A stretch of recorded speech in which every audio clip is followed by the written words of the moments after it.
विद्या का अभिमान, शास्त्र ज्ञान का अभिमान, ये तो सब अभिमान होते, जाति का अभिमान, ये तो सब अभिमान होते हैं। महाराज जी कई बार त्याग का भी बड़ा भारी अभिमान होता है, और इन अभिमानों से भयंकर है वो अभिमान। तो मैं भक्त हूं, मैं त्यागी हूं, मैं तपस्वी हूं। एक हंसी की बात सुना दें, सब फक्कड़ महात्मा बैठे हैं। हमारे महाराज जी पहाड़ी बाबा महाराज कहते थे कि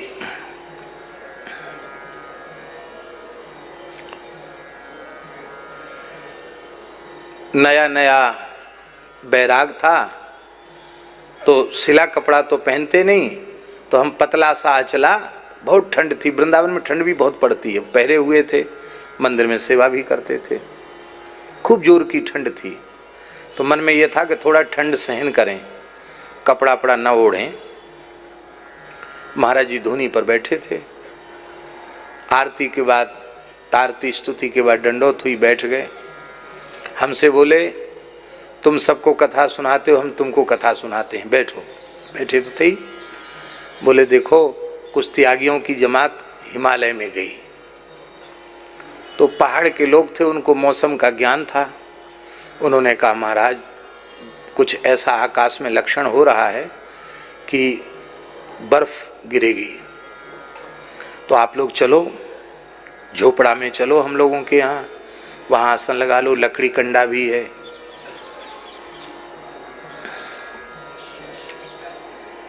क्योंकि निश्चित आकाश बता रहा है कि बर्फबारी होगी, सुरक्षित स्थान में चले।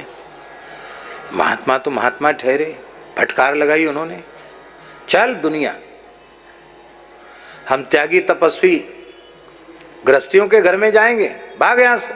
बड़ा ही भारी, अरे हम लोग धुआं धक्कड़ धूप साधु का रूप, खुले आकाश में रहने वाले, तुम्हारे जैसे गृहस्थी है, भगो यहां से।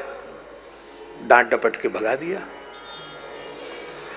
अब वो बात सत्य निकली, महाराज जी बर्फ गिरी। बर्फ गिरी तो धूना में जो अग्नि चैतन्य थी वो तो ठंडी हो गई बर्फ गिरते ही। अब ठंडी हो गई, उनके विचारों के कंबल कटिया जो थे वो भी सब भीज गए। अब हवा भी चले, अब क्या करें बेचारे।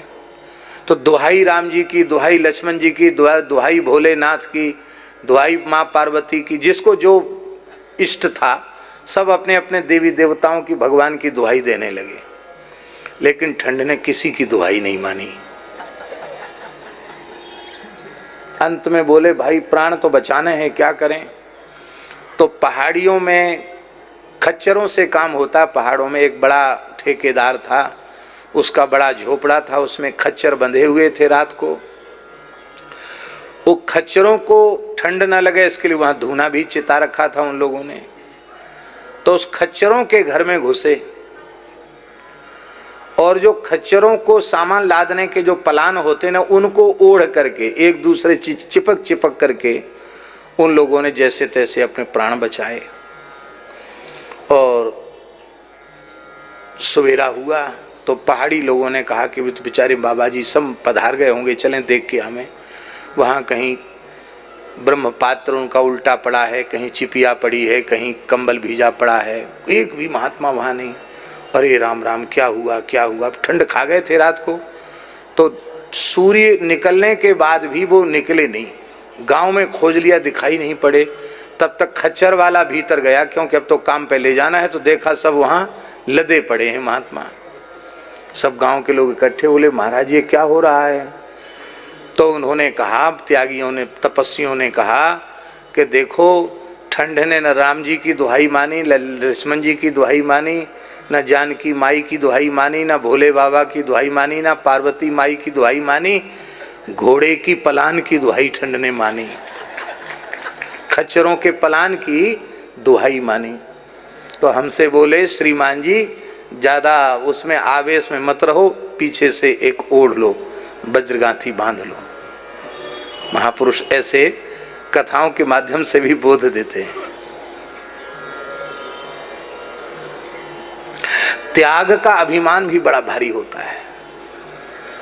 इसलिए इतने सब लक्षण जीवन में होने के बाद भी दीनता हो, दैन्य। महाराज जी दैन्य ही भक्ति का आभूषण है।